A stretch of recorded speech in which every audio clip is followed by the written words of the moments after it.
Bonjour, soyez les bienvenus sur mon indignation. Un des généraux le plus influent de la Russie, au nom de Igor Kirillov, vient de tomber dans Maboko. Il y a service de renseignement, service d'infiltration. Il a été assassiné par l'Ukraine, na Katia Russie. Je vous laisse suivre la petite vidéo et permettez-moi, moi analyse, et ça sera une analyse comparative, bien que la comparaison ne soit pas raison, avec ce que nous appelons au Congo que nous sommes en guerre. Suivons. Bonsoir Justine. Bonsoir David, bonsoir à tous. Alors, comment se sont déroulées les choses ? Eh bien, regardez, la scène a été filmée 6h12 ce matin. Il fait encore nuit. Dans ce quartier résidentiel de Moscou, soudain, une explosion retentit. Même scène, autre point de vue, cette fois de l'arrière d'une voiture garée dans la rue. Là, on voit très clairement deux hommes sortir du bâtiment. Une berline les attend devant. Puis c'est l'explosion, l'effet de souffle détruit le pare-brise de cette voiture, les fenêtres des immeubles sur 3 étages, brûle la façade et déclenche les alarmes des voitures. Sur les premières images des témoins, on distingue ces deux corps sur le trottoir, leur sang s'est répandu dans la neige. Le périmètre est bouclé, la police envoie ce robot des mineurs, puis des chiens pour inspecter la zone, les voitures, les abords des immeubles, les buissons. Tout est passé au peigne fin.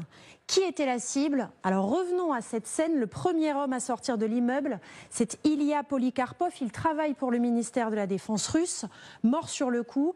Mais la cible principale, c'est lui. C'est cet homme qui l'accompagne ce jour-là, le second à sortir de l'immeuble, Igor Kirillov, 54 ans. C'est un très haut gradé de l'armée russe, lieutenant général, le plus haut gradé jamais tué sur le sol russe par l'Ukraine.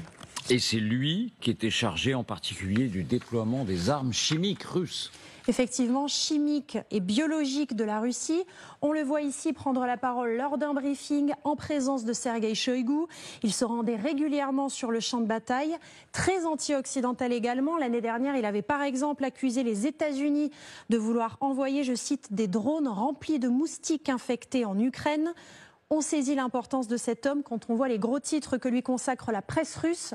Le journal Commerçante parle d'un crime sans précédent. La porte-parole de la diplomatie russe, Maria Zakharova, déplore quant à elle la perte d'un général intrépide qui luttait pour la patrie et pour la liberté. Effectivement, c'est le plus frappant. Revenons à cette scène dont je vous parlais tout à l'heure. Il y a peut-être un détail qui vous a échappé.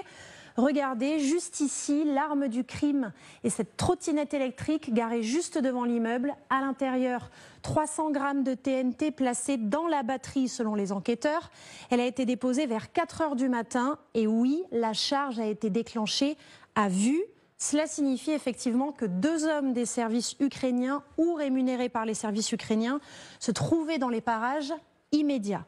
Pour la presse russe, cela signifie qu'Igor Kirillov a été pris en filature pendant des semaines. Ses habitudes observées, ce chauffeur qui vient le chercher chez lui tous les matins à la même heure pour le conduire au ministère de la Défense russe.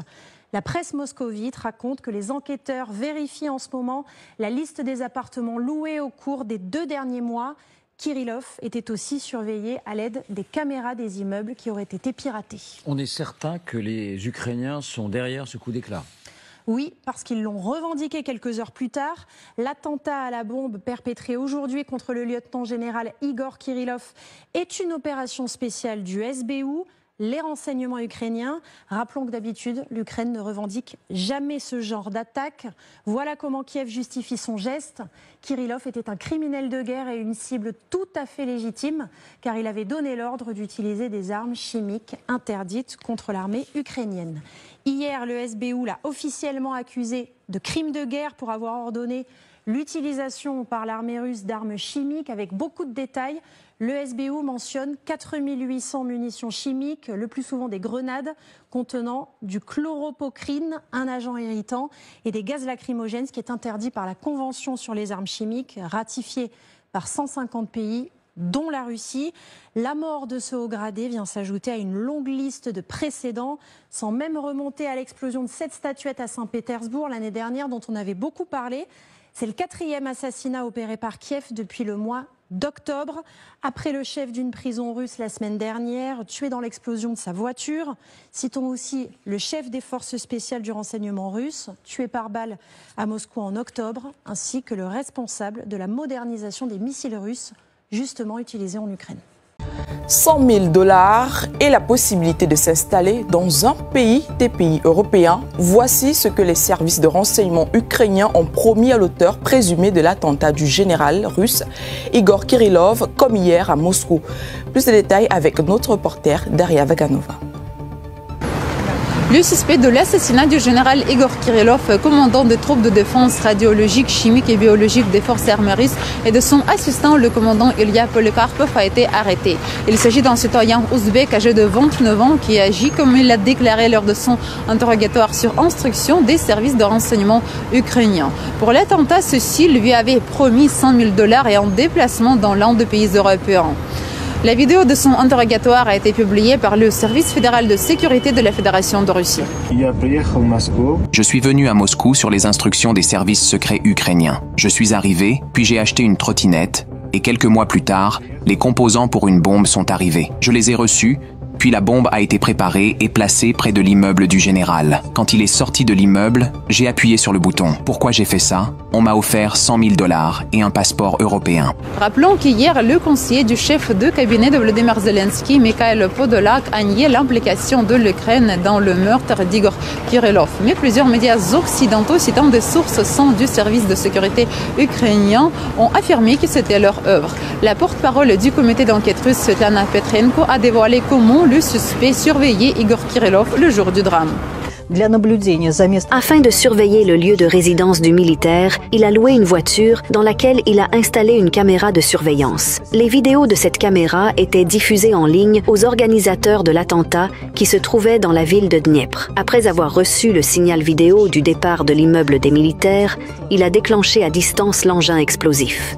Dmitry Peskov, porte-parole du président russe, a également commenté l'attentat en ajoutant que Vladimir Poutine avait présenté ses plus sincères condoléances pour le décès d'Igor Kirillov.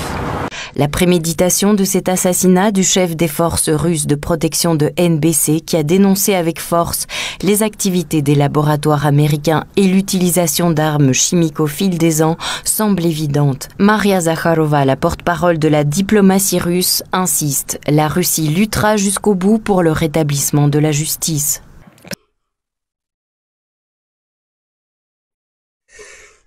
Chers compatriotes, mesdames, messieurs, ezongi singai nenge boichi kolanda. Na motuna o batunaka Koffi Olomide soki Congo ezalaka na guerre. Tout yimta répondaka est-ce que Congo ezalaka na guerre avec qui, avec quel pays. Ezongi singa na place wana. Yango na décidé to kabola momoke na mula imilité. L'Ukraine est en guerre avec la Russie. L'Ukraine se senta faible devant la Russie. A ce système, il y a kobanda ko éliminer la tête. Il y a armée. La rancho ils allaient 4e assassinat, si j'ai bonne mémoire. 4e assassinat. Bazo bunda na terrain, mais bazo utiliser service na bango, intelligence na bango pour na ko éliminer ba généraux. Mais biso na Congo, semble-t-il que tozalaka na guerre avec le Rwanda, derrière bas supplétif na bango to bimi les M23. Et la chose la plus gravissime en ce moment, vidéo ils ont rappelé nga, ata mokonzi moko ya M23 o nanto ko isate, alors que ba vivaka na East ya Congo, na kati ya République démocratique du Congo. Ata mon côté. Ata mokolo moko toyoki te obi moko ekweyi na wenze na Rwanda, na Kigali, na Gisenyi, te ata moko te. Ti lelo Rwanda elelaka ba militaire o bakotisaka na Congo ya kobombana oyo bakufaka na Congo baye ba récupérer bembe bazolela ngo ya kobomba, mais officieusement il n'y a pas de Rwandais, extrémistes rwandais qui tombent na maboko ya ba Congolais basali bango musala et tomoni yango te.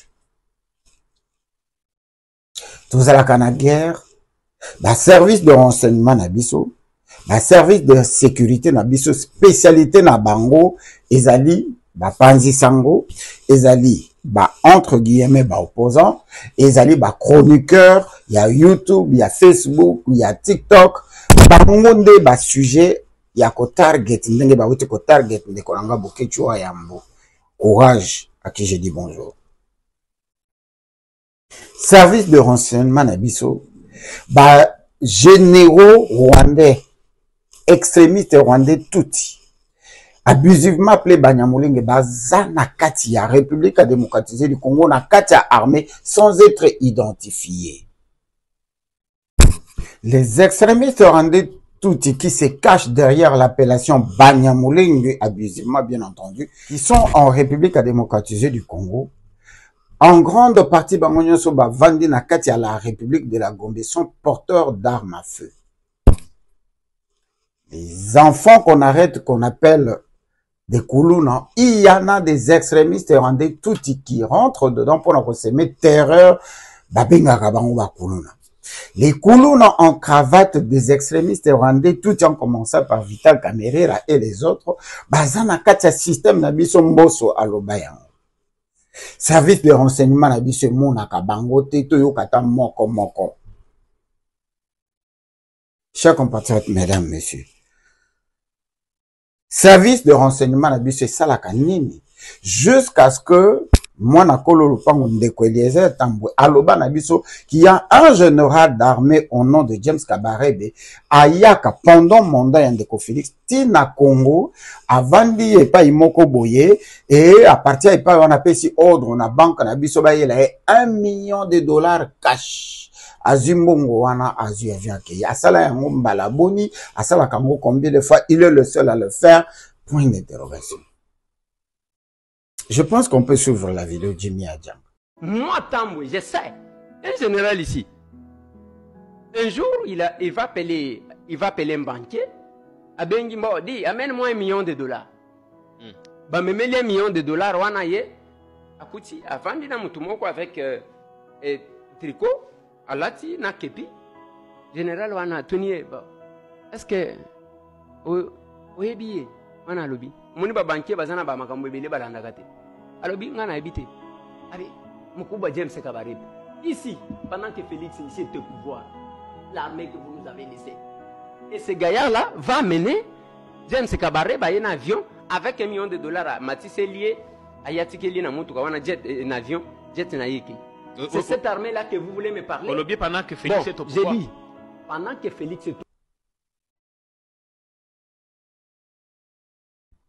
Ndenge tozolanda. Service de renseignement na biso. Bazanga système ya infiltration pour bakote la batini na biso ti na kati ya service na bango pour bakoka kozwa ka bango moko moko. Tozalaka na guerre te alors. Ou soit soki guerre ezali, eza pona ba ebomaka ba civil. Tozo aider ba extrémistes rwandais tout ba déplacer ba population na biso pona ko remplacer bango par les Banyarwanda. Et bakonzi na biso na bakonzi ya armée bazo aider bango. Parce que si ça ne serait pas le cas, neto yoka kata babiloko ya boye, neto ezo salama na Russie, moko salama kata na Rwanda, et salama kata na East ya Congo dans la partie occupée par les extrémistes rwandais touti du M23. Ba service de renseignement na biso. Mosala oyo baza spécialisé na yango kokanga ba opposant, ba journaliste, ba chroniqueur. Point d'interrogation. Est-ce que tozalaka vraiment na guerre? Biso tosalaka nini en représailles? Le service na biso. Et salaka vraiment nini? Ba relation diplomatique ti lelo bon train. Malgré ndenge Kagame azo faire marcher Félix, biso nyonso toza ko observer. Tozalaka vraiment na guerre te. ezali complicité avec les occupants et c'est géré par le système. Le système, ce sont les Occidentaux, ou bazali ba commanditaire, tozali na ba exécutant, ou bazali Paul Kagame Museveni et l'empereur Imatoudi derrière les Banyarwanda d'abusement appelés Banyamulenge.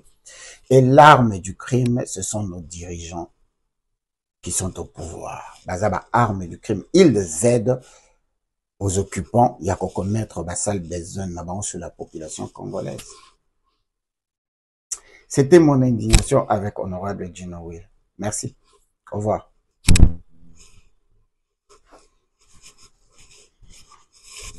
Zambi tata kita ya potali, Bokotikela qui baniza kukufi. Le pays le plus riche, les peuples plus pauvres. Bawela kaka kui baba mongwe. Mogoye komi konyo kolobise. Awa lisansia beta kadame.